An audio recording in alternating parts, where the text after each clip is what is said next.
Обычно художники хотят передать предкам какое-то сообщение своей работой, но некоторые художники предпочитают скрывать свое сообщение. Любопытно, какие знаменитые статуи хранят тайну. Знаменитый памятник прибыл в Нью-Йорк в 1886 году. Этот подарок из Франции не только праздник иммигрантов, но, прежде всего, ознаменование конца рабства. Многие статуи хранят тайну. Леди Свобода стоит посреди сломанных кандалов или цепей, которыми были обмотаны лодыжки порабощенных.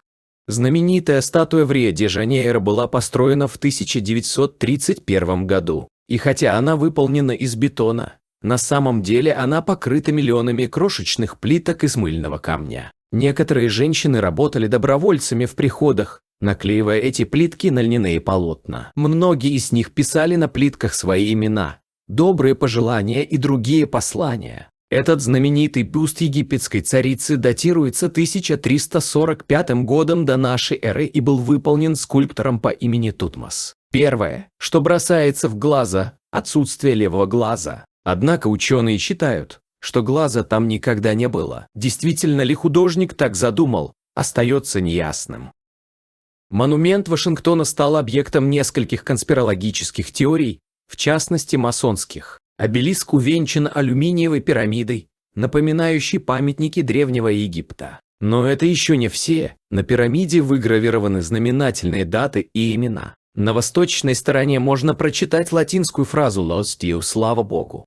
Существует множество предполагаемых скрытых посланий в этом мемориале. Некоторые утверждают, что в волосах Линкольна можно увидеть образ Джефферсона Дэвиса. Другая популярная версия гласит, что руки Линкольна образуют инициалы и «Л» на языке жестов. Однако эти две теории были развенчаны. Однако на троне Линкольна есть скрытое послание. Это связки прутьев, связанные кожаным ремнем, на котором висел топор. В Древнем Риме они использовались для обозначения исполнительной власти. За бюстом Авраама Линкольна на горе Рашмор находится потайная комната. Скульптор Гудзон Борглум создал дверной проем, напоминающий египетскую гробницу, который ведет в зал рекордов. В этом зале должны были храниться артефакты, относящиеся к первым 150 годам истории Америки. К сожалению, Борглум умер, так и не дождавшись окончания строительства. Работы возобновились в 90-х годах, но зал по-прежнему остается недоступным. Культовая статуя не менее культового художника эпохи Возрождения также скрывает в себе тайну. Давид держит в правой руке оружие едва заметное.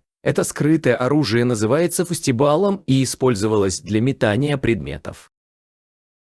Эти древнегреческие скульптуры датируются 447 годом до нашей эры и были перевезены в Англию в 1802 году. Один из фрагментов не дает покоя многим ученым. На нем изображен ребенок, передающий сложенную ткань взрослому. Некоторые ученые полагают, что на этом фрагменте изображена дочь афинского царя, приносящая сав. Некоторые ученые полагают, что на этом фрагменте изображена дочь афинского царя, приносящая саван своему отцу перед тем, как быть принесенной в жертву богам. Памятник Петру Первому в Москве – известное зрелище. Существует версия, что статуя не имеет никакого отношения к Петру Первому. Это может быть статуя в честь Христофора Колумба. Скульптор Зураб Церетели якобы изменил личность человека на статуе, чтобы найти покупателя.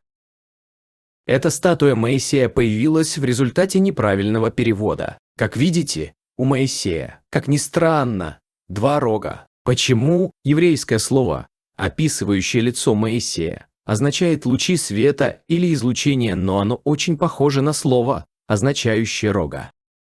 В отличие от других работ, эта статуя Марии, держащей Иисуса, действительно подписана Микеланджело. Его имя выгравировано на ремешке над торсом Марии. Причина, по которой он подписал именно это произведение, заключается в том, что его авторство приписывалось художнику-конкуренту. Художник Роберт Глен добился великолепного эффекта, используя стратегически расположенные фонтаны для создания иллюзии, что лошади в его работе бегут по воде. Памятник посвящен диким лошадям Техаса. Весь процесс занял 8 лет. Мемориальная доска и астронавт, изготовленные Полом Ван Хейдонком, были доставлены на Луну астронавтами Аполлона-15. На ней находилась табличка с именами 14 астронавтов, погибших во время космических полетов. Астронавта положили рядом с мемориальной доской и назвали «павший астронавт». Но на самом деле, по замыслу художника, астронавт должен был стоять, а работа называться «Космический путешественник». Подписывайтесь на канал Любопытно Плюс,